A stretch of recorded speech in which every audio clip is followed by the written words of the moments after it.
I see people already start taking notes. All right, we'll get started.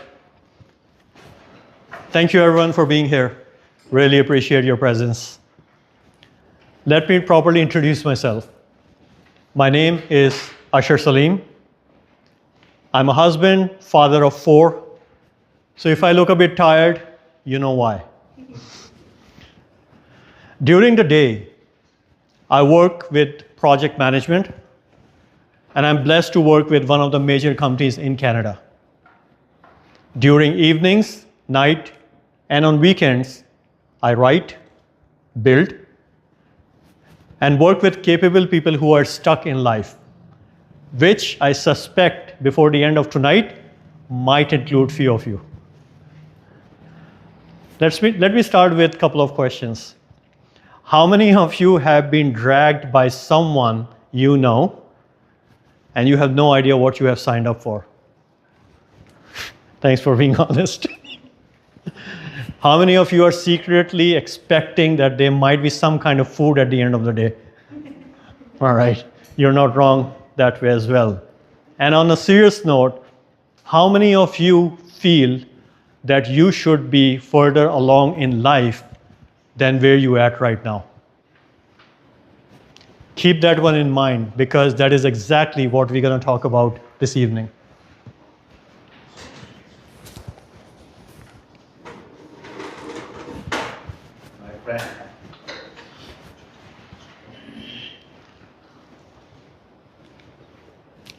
So I want to ask you one more question, a serious question actually. Have you ever had this great idea in your mind, but you said nothing?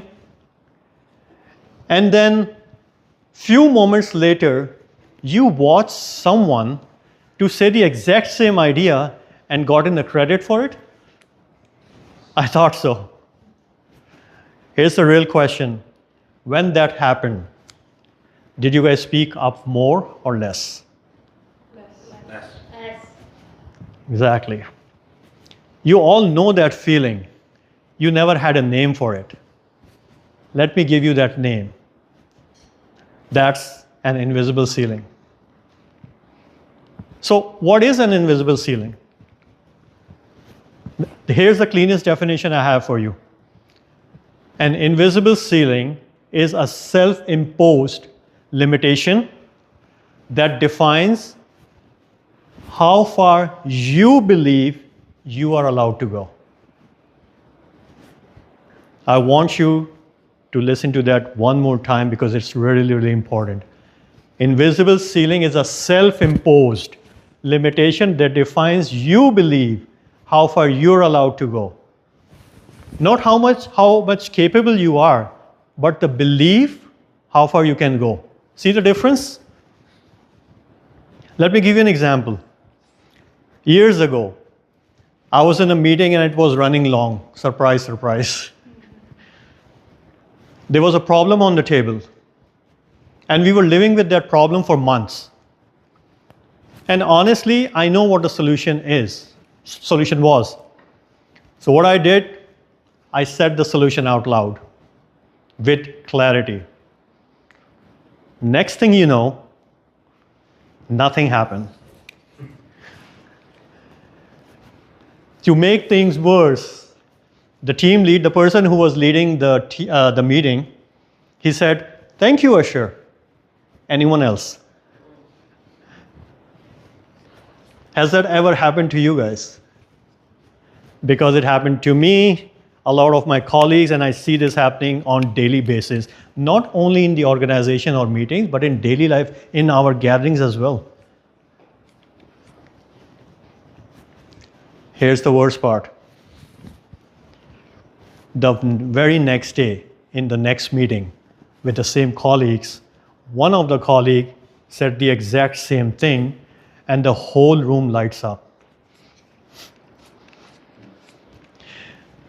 The team lead, the same team lead, he said, I still remember what he said. He said, "That's fantastic.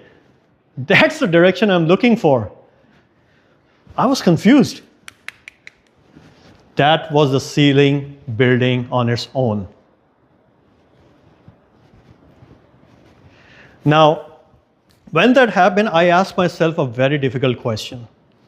How is that possible that in the same meeting, with the same people, eventually in the same room, someone said the exact same thing and got a completely different result?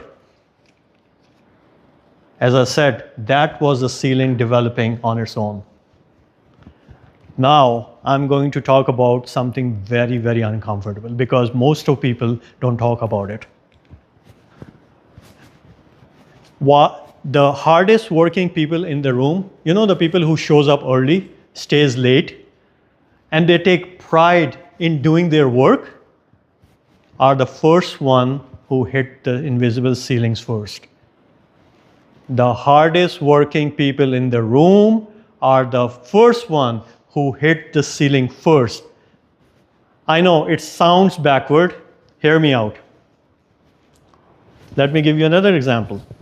There was a time in my life where I was living in the basement with my wife and kids. And I had this genuine belief that this is as good as it can get for a person like me.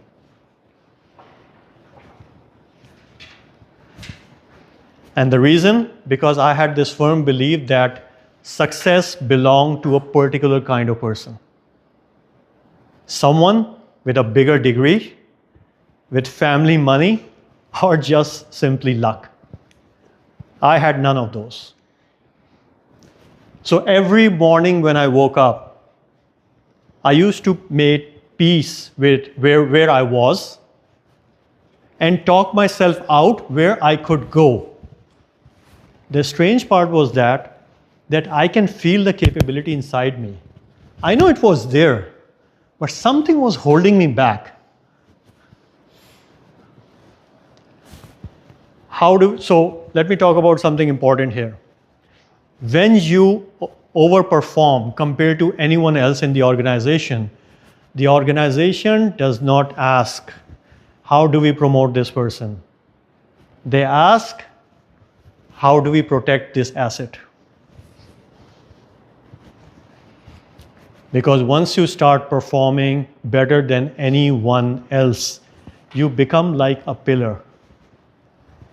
And pillars don't move.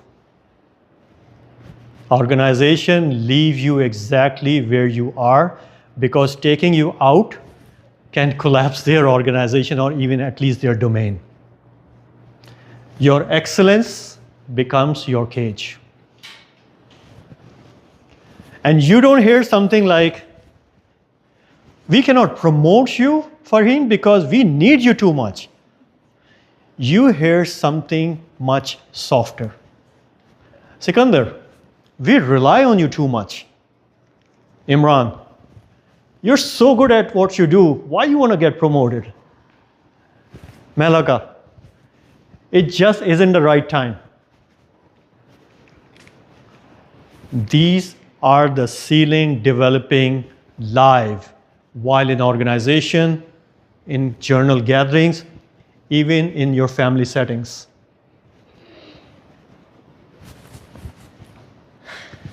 So this is what I have observed when I spoke to many, many people out there while I was writing the book as well. Invisible ceiling comes in many, many types. There are a few of them which I have selected and I have written about them in my book.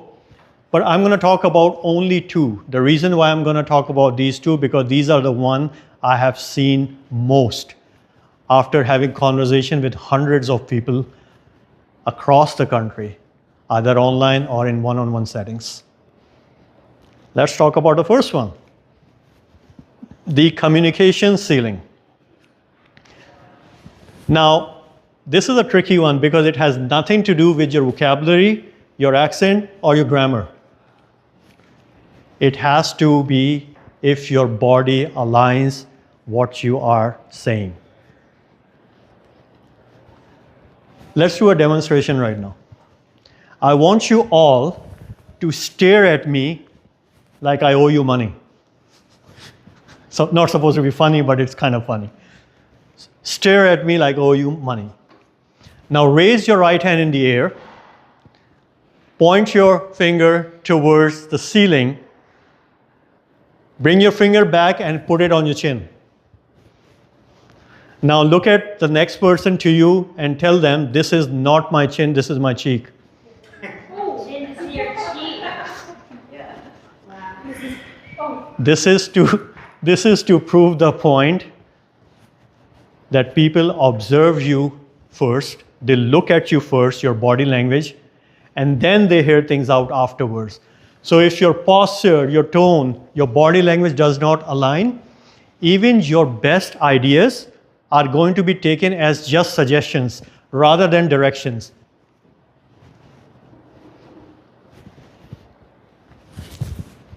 The room reads your body before it hears your words. And that demonstration proved the point. Most of you put your finger instead of your chin to your cheek because I was putting my finger on my cheek instead of the chin. Let's talk about the second one, and this is my favorite. The moral ceiling. The reason it's my favorite because it does not even feel like a ceiling. It genuinely feels like being a good person.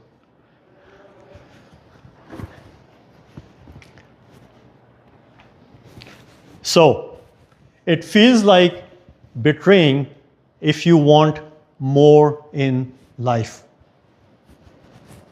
You start feeling guilty when you want something more from life. You start feeling selfish even asking for what you're worth.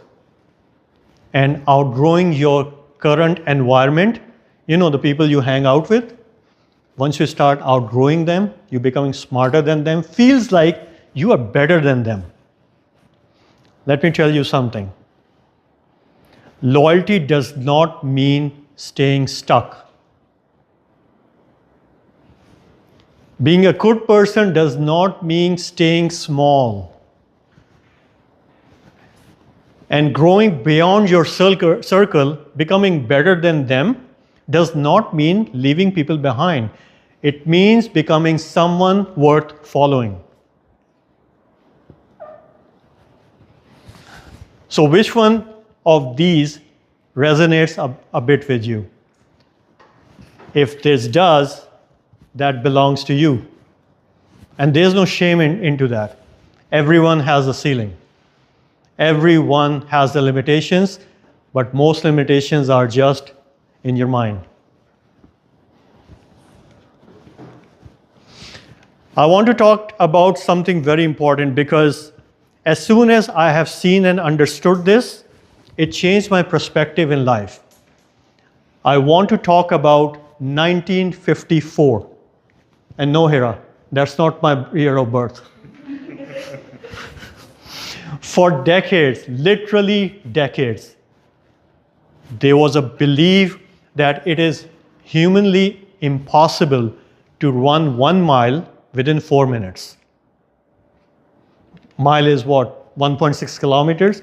So a human cannot run 1.6 kilometers in 4 minutes. Even some scientists and doctors believed that if someone tried to make this attempt, either their heart is going to stop or burst due to the physiological pressure of the attempt.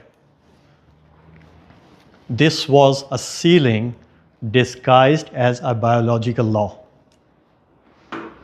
Then came Roger Bannister. April 6, 1954 morning, he broke the record. He achieved that in 3 minutes, 59 seconds. Now, here's the thing most people don't talk about.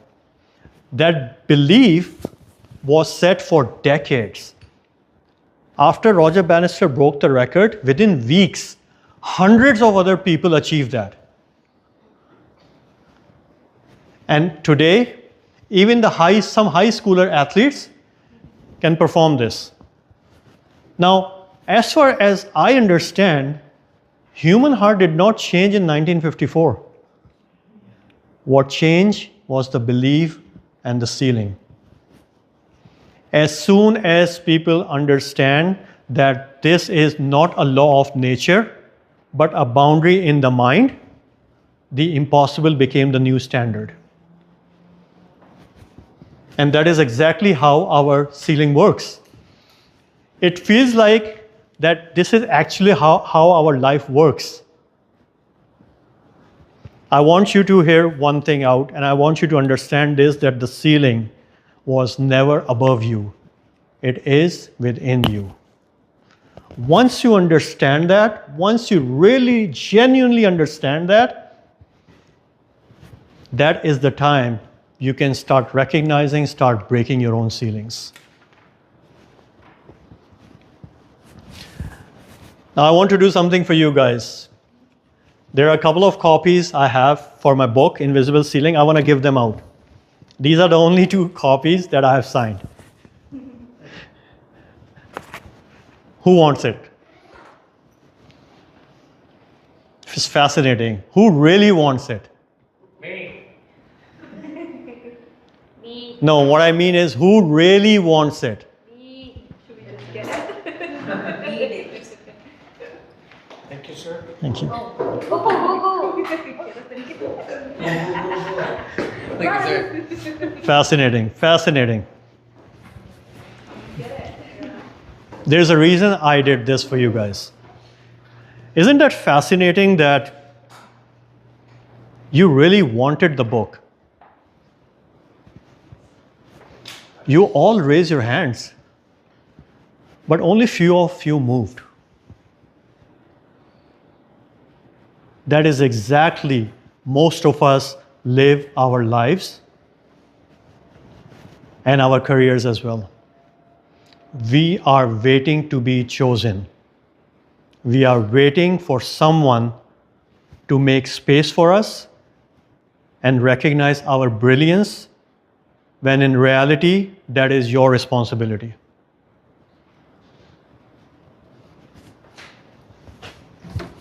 I want you to understand this one more time. You are waiting to be chosen. You are waiting for someone to notice your brilliance and create space for you without realizing that's your responsibility. No one is creating space for you in today's world. If there's no door of opportunity, just build a damn door of your own.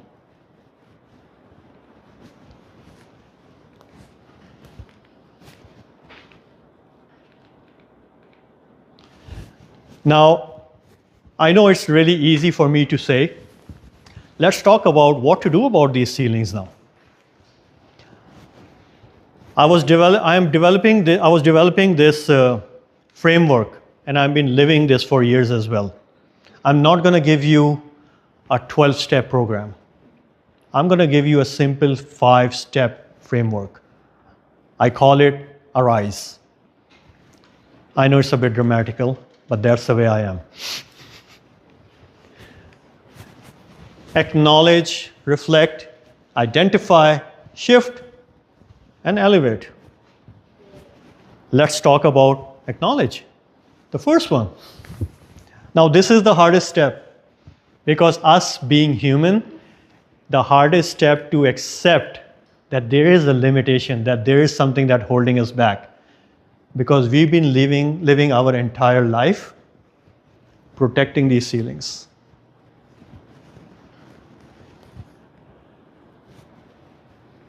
When you talk about your ceilings, when you acknowledge that there is something that's holding you back, you don't hear something strange, but you hear something very common. I would rather let my work speak for itself. Why would I talk about my work? Let the people notice me. No one will notice you. That's not how this world revolves. I'm not ready yet.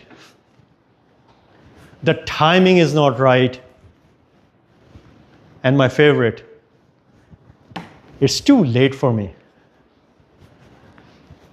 I still remember when I turned 26. That's a while ago. That's not part of my script, by the way. It just came to my mind. When I turned 26, I was depressed. At the age of 26 only, I was depressed, thinking I turned 26, I don't know what I'm going to do. I haven't achieved anything in life and I have no direction.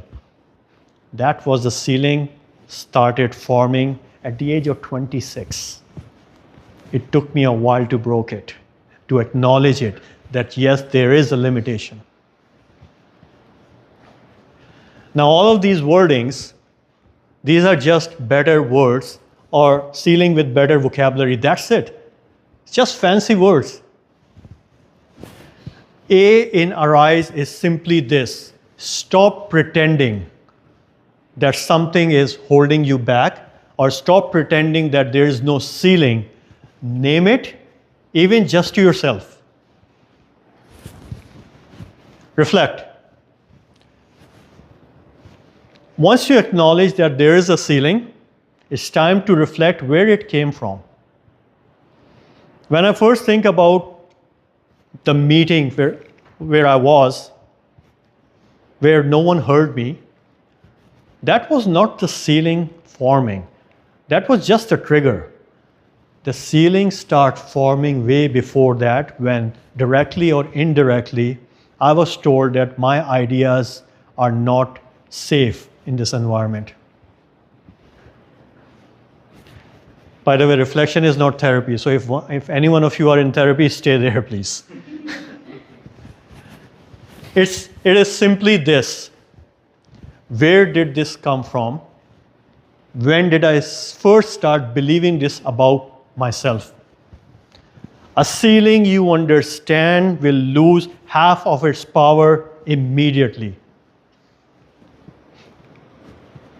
The third one is identify.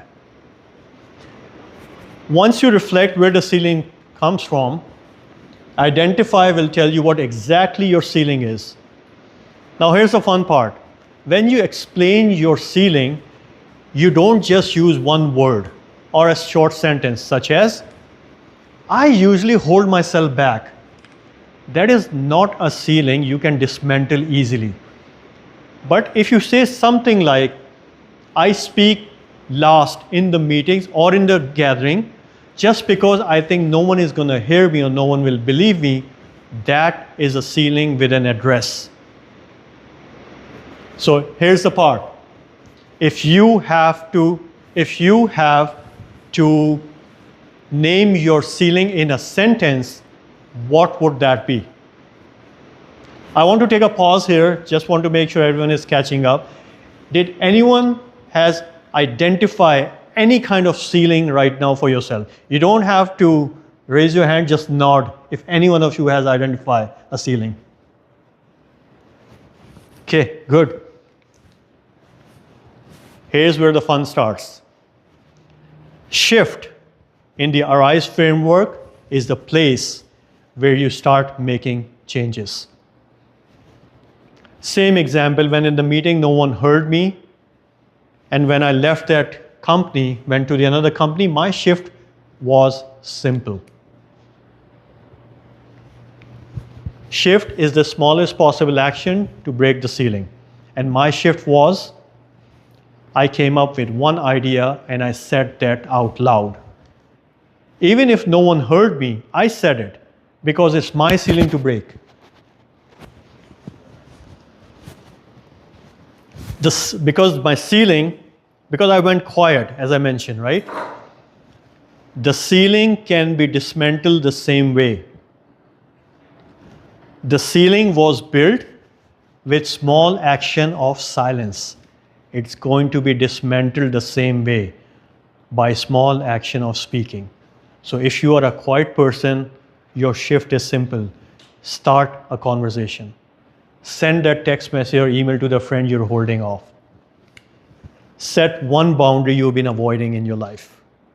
Because once you set the boundaries, these are the boundaries you're setting for yourself, how you want to be treated in life. Because the moment you do this, and the movement is going to break the pattern. The last one, elevate. Now, this is where you make your work permanent. Elevate is simply this. Once you break the ceiling, and here's the fun part, it always tries to come back. Now, sometimes it comes back within because of the resistance, but what I have seen, it comes back from your environment, your family, your friends, and your colleagues because they are used to the older version of you, and now they are uncomfortable of new you.